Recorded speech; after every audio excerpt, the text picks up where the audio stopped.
Chinese President Xi Jinping said Monday China has all along acted with openness, transparency, and responsibility in the fight against COVID-19 and announced that China will provide $2 billion to help with the COVID-19 response over the next 2 years. So to what extent can China help in this global fight? And the U.S. announced fresh efforts to hamper Huawei's growth. How big is the blow? And might the latest move backfire on American businesses and consumers? Welcome to The Point, coming to you live from Beijing. I'm Li Chuan, sitting in for Liu Xin.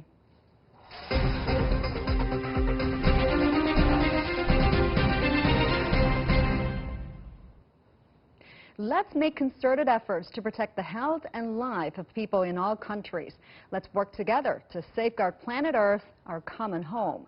Let's work together to build a global community of health for all. Chinese President Xi Jinping made the comments in his speech at this year's World Health Assembly, the decision-making body of the World Health Organization. Now, the global fight against COVID-19 topped the agenda of the virtual two-day conference, which started on Monday. What's the core message of President Xi's speech? And in the face of the unprecedented challenges, how can member states focus on saving lives without being distracted by the politics of the pandemic? I'm now joined by James Chau, host of the China Current, a multimedia platform about humanity and global future in Hong Kong, and also from Shenyang, Mario Cavolo, CEO of M Communications Group and a senior fellow at the Center for China and Globalization. Great to see you all. So the Chinese president made a speech at the opening session at the WHO, defended China and pushing back some of the accusations against the country on transparency and response to the outbreak. Let's first take a listen of what the president had to say. All along, we have acted with openness, transparency, and responsibility. We have provided information to the WHO and relevant countries in the most timely fashion. We have released the genome sequence at the earliest possible time. We have shared control and treatment experience with the world without reservation. We have done everything in our power to support and assist countries in need. James, what do you make of what the president has said? Why do you think he stressed these messages in his speech, and to what extent has China's openness, transparency, and responsibility be understood by the other member states? Well, I think, Chau, first of all, thanks very much for having me on your show again. But I think what the president was trying to do there was trying to allay the concerns that he's obviously hearing from around the global community. And I think he's trying to recognize that he hears what they're saying, that he's trying to respond to those concerns. And in doing so, he's laid out this timeline. This is not the first time, though. Over the past couple of weeks, we've seen China releasing more details about what they knew, when they knew, and how they acted on that information. For example, being in contact with the head of the US CDC almost since the start of their knowledge, getting the head of US CDC and the head of the Chinese CDC together on the phone. And I think that they got together on the phone 3 times. But you know what really came across very strongly in that broader speech that wasn't covered in that clip just there was the promise for a vaccine. If a Chinese vaccine is developed and produced, that it will be shared for everybody on the planet, that it will be what he called a global good. And that, in a sense, falls directly in line with what Oxfam and UNAIDS have been pressing for in the past few days, especially what they call a people's vaccine, so that no matter who produces it, who funded it, who developed it, it's shared by everybody, and that no one owns this patent. If you think back to Salk, who created the small polio vaccine, he said at the time, I don't want any money from this. I don't want to make any money from this. And it reminds me again, who are we to say that we have a price on our planet? Who are we to say that we have the price on a vaccine and therefore we charge as we wish? So it was pleasing to hear him say that, as we are all our global citizens, to see that he'll promise that. And then the other part, which is very important, was the move towards helping countries that are especially impacted by this pandemic, including those developing countries. I think there was a clear reference to countries in the African region.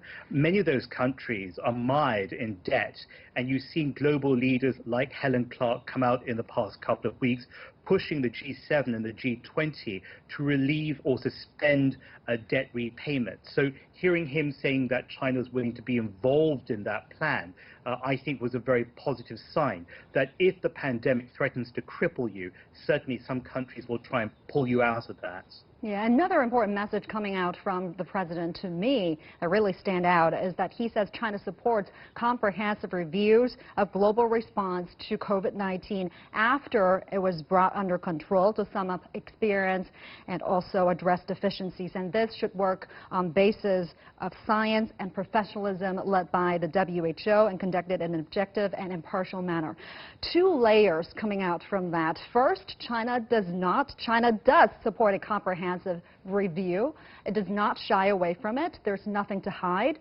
Second, this should happen after the pandemic is brought under control.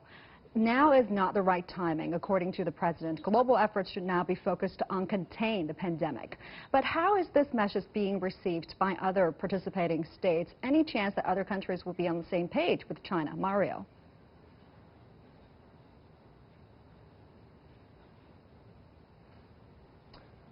Whether or not other countries are going to be on the same page with China, it's really interesting because I was having a friendly academic argument with a friend about this morning. His position is that there is not going to be a lot of support from other countries for China. And my position back to him was to be very, very clear and blunt. I said, I've been following the situation. I've been following the reality of the truth of what really happened in China and China's response as opposed to the political rhetoric, and I completely disagree with you. I know I'm right, so I'm a little bit arrogant with him as a joke, but because that is exactly what I know to be true. In fact, skip the political rhetoric, which especially when we move to some specifics on like Pompeo and President Trump, the things that they say, unfortunately are to the point where now everyone knows just to not believe those things. That whatever they say, we know it's not true. There will be, and there is, in fact, much more interest and willingness for that collaboration, for the cooperation that Xi is calling for. Why? Because all the other leaders of the world also are calling for that same cooperation. That's the truth. Yeah, and let's also take a look at some of the proposals the Chinese president made in his speech. First, to do everything possible for coordinating control and treatment. Have a listen of this. We must always put the people first, for nothing in the world is more precious than people's lives. We need to deploy medical expertise and critical supplies to places where they are needed the most. We need to take a strong step in such key areas as prevention, quarantine, detection, treatment, and tracing. Hey Mario, how do you see these measures fitting into some countries that are reopening their economies before the virus has been contained?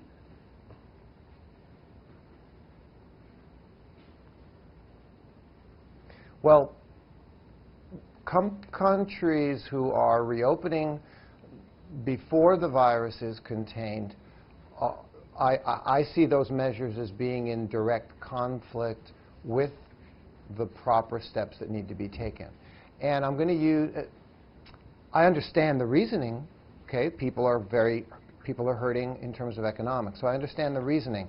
But regardless of your political views, your views in terms of your values, your exercise of your faith, your beliefs and convictions, whatever they might be that you feel strongly about, that you have freedom and rights and you want to do this and you want to do that, it's a friendly reminder that the virus does not care about any of those things, none at all. Yeah. You know, here in Shenyang, I think you're going to talk about it later, Chou, here in Shenyang we had 3 new cases, just 3, and immediately there's a crackdown to make sure nobody else gets infected. The focus is never on politics and economics. And for the sake of boosting international cooperation against COVID-19, President Xi has announced several actions. Let's take a look at it. China will provide, that's according to the president, $2 billion over the next 2 years to help with COVID-19 response and with economic and social development in affected countries, especially developing countries. James, what does this gesture mean to you? Well, I think it means that China fully acknowledges its role in the world. It always talks about this community of nations, and I think that was met with some skepticism a couple of years ago. But now in the midst of a global pandemic, it realizes, A, that it is part of that global community that is spoken of so many times, that it has 1.4 billion members of the almost 8 billion pie that is humanity. But I think also it wants to rise to its responsibilities in some ways. When we look further on and when we look more into the intricacies of it, I think it fully realizes as well that we live in this interconnected, globalized world, and that if there is any weak link, say for example, be it in West Africa where Ebola hit, or even in sub-Saharan Africa where the health burden it continues to be greatest, then that's not going to be good for China either. So in a sense, you could say that it's a gesture of goodwill. In another sense, you could say it just makes plain common sense that protecting others is a way of protecting yourself as well. We live in a world where borders are more liquid than they've ever been. So it's a pragmatic approach. It's a realist approach to the way the world moves today. Yeah, and here's another proposal. China will establish a cooperation mechanism for its hospitals to pair up with 30 African hospitals and accelerate the building of Africa's CDC headquarters to help the continent ramp up its disease preparedness and control capacity. I mean, Africa has been touched upon quite a few times, so these countries are definitely in the sight of the president. And also, COVID-19 vaccines, James mentioned it earlier, the vaccine development and deployment in China, when available, the president said, it will be made a global public good, and this will be China's contribution to ensuring vaccine accessibility and affordability in developing countries. This is also very important. The president also touched upon debt suspending services for some of the poorest countries. Again, the president mentioned a community with a shared future.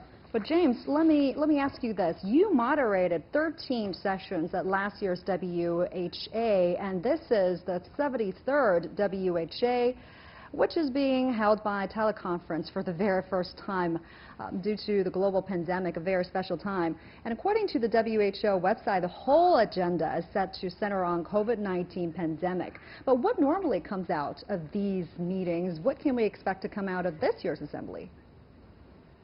Well, first of all, Chau, the World Health Organization is not the band of people that you see in the press conferences every day, even though Dr. Tedros is the Director General. The World Health Organization may be housed in Geneva, but in fact it is made up of 190 plus member states. It's all of us. It's almost 8 billion of us. So each of us has ownership on it. So when people go against the World Health Organization, in a way it feels that they're going against a no member of their own family.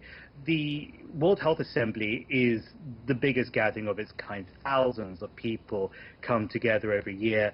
I was in Geneva, as you said, last year, and it's an opportunity for health ministers from all of the stakeholders, the member states, but other stakeholders, be it civil society, community, faith leaders, to help shape the public policy for the year ahead. And that provides the World Health Organization with the mandate. So in a sense, the WHO, as in the body in Geneva and the more than 100 field offices around the world, execute what is decided over in Geneva, usually over about 10 to 12 days. As you said, this is very different. It's the first virtual meeting in history. It's taking place over only 48 hours. There's a hard end on Tuesday. And as you said as well, Chau, it centers on one thing and one thing only, which is COVID-19 and the global pandemic that this has caused. This underpins everything. It's not just a health emergency. It's one that carries enormous social and economic dimensions. It's going to determine whether we keep our jobs, whether we have homes to go back to,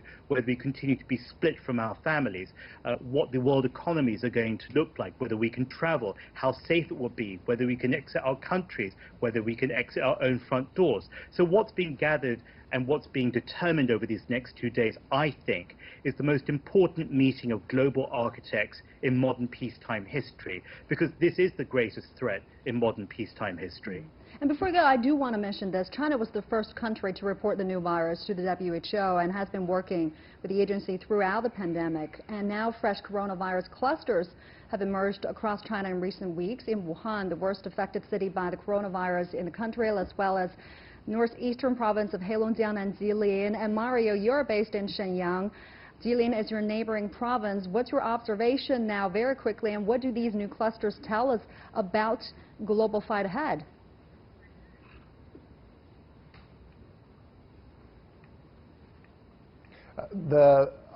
The current clusters that just opened up, as you mentioned, from Jilin, and then 2 people arrived in Shenyang, and then they ended up being infected, and then another one. And it's a remarkable story because through my wife's, our school for our boy here in Shenyang, he's in primary school, and they sent out an Excel file and a warning to all the parents and the children to say, look, please don't leave Shenyang now, don't travel out. If you're going to travel out, let us know. Please make an effort to watch, stay home.